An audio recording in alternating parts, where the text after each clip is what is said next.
Welcome to this episode of What's Wrong with the Skeptics' Arguments, one argument at a time. Today we'll take a look at an argument which has been offered by skeptics Ehrman and Paulogia concerning the resurrection of Jesus. Now, some of you may know that Paulogia and I had the written debate on is there good evidence for group appearances of the risen Jesus.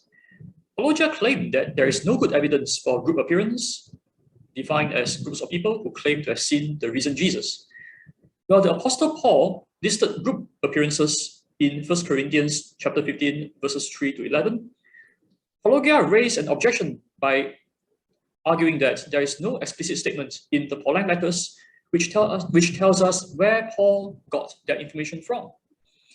Paulogia recently enlisted Ehrman to support his objection. Let us take a look at this video clip.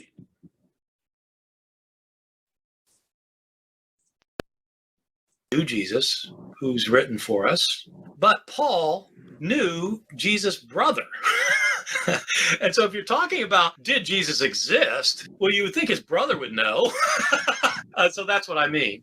And Cephas, or Peter, was Jesus' closest disciple. And Paul personally knew both of these. And so this is my attack on people who are mythicists, who claim that Jesus never even existed. And this is one reason for thinking so, is because Paul knew people who knew Jesus. I mean, so it's as close as we get to an eyewitness saying it. So when you said closer to the eyewitnesses, you meant eyewitnesses of historical Jesus. You didn't necessarily mean eyewitnesses of resurrected Jesus. No, I don't mean that. I mean, I do think we do have an eyewitness to resurrection Jesus, Paul.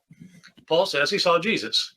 So that would be an eyewitness. Now, whether he really saw Jesus, when an eyewitness goes on the stand in the courtroom, they get cross-examined. And often eyewitnesses will have seen things they didn't really see, or they'll say they saw things they didn't really see, or they'll mistake what they saw. And so they're still considered an eyewitness unless they're, but Paul says, and I think Paul really believes that he had a vision of he saw Jesus. Paul could not have gone there. Even the critics say this. Paul could not have gone there for 15 days and not discussed the gospel with the other two eyewitnesses. I mean, people infer that, oh, they must have talked about what happened on Easter morning. I don't know what they talked about. What Paul says they talked about is whether it was legitimate to spread the gospel to the Gentiles without making them become Jews. He says nothing about them talking about what happened on the day of the resurrection. So you can infer that, but it's nothing I would ever say. It's not what Paul himself talks about. And that's step 5. That's 5. You put them all together.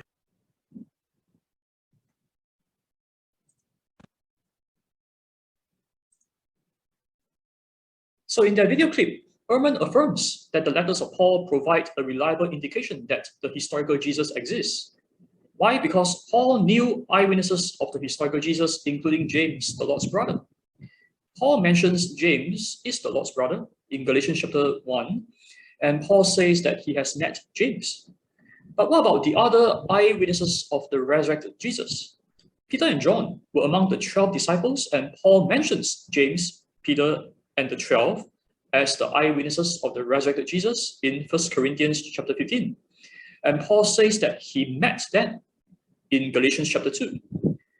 However, Ehrman declined affirming that Paul knew other eyewitnesses of the resurrected Jesus because there's no explicit statement in the Pauline letters that Paul, James, Peter, and John talk about what happened on Easter morning and told Paul that they know that they saw the resurrected Jesus. So what is wrong with the skeptic's argument? The problem is that Ehrman fails to note that there is also no explicit statement in the Pauline letters that James, Peter, and John talked to each other about James being the Lord's brother, or that they had told Paul that James was the Lord's brother. Well, there's a statement from Paul that James was the Lord's brother in Galatians chapter 1. There is no explicit statement in the Pauline letters where he got that information from. And yet, Ehrman, along with most historians, would affirm that Paul got the information correct. For it would be ridiculous to think that Paul had gotten the information wrong, given the historical context, that Paul had actively served for many years within closely networked Christian communities who would have known whether Jesus had such a brother, and that Paul had met James himself. To give an analogy, my pastor's name is George. If you read my letters, my books, you will not find any explicit statements about where I got the information from. Yet, it would be ridiculous to think that I have gotten the information wrong, given that I have been serving in my church for many years and that I have met George before. Likewise, there are statements from Paul that there were groups of people who claimed to have seen the resurrected Jesus in 1 Corinthians 15, and that Paul says, whether it is I or they, this is what we preach.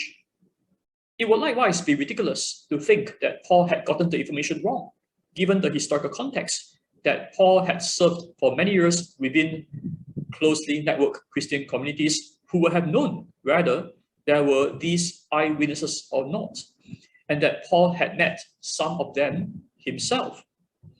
Historical critical scholar Paula Ferguson observes that to do history, when we read Paul's letters means we need to get outside of his letters.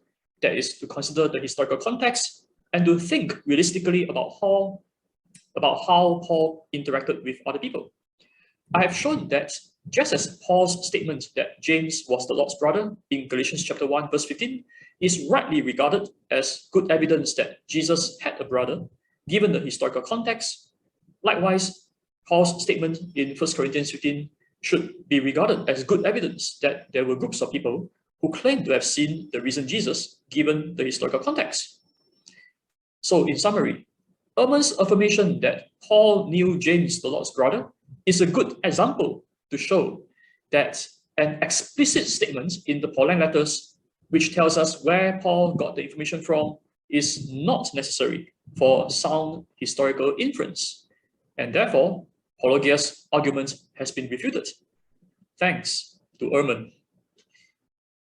Now, in my written debate, I gave additional arguments to show why Paul's statement in 1 Corinthians 15 is correct in stating that there were indeed groups of people who claim to have seen the risen Jesus.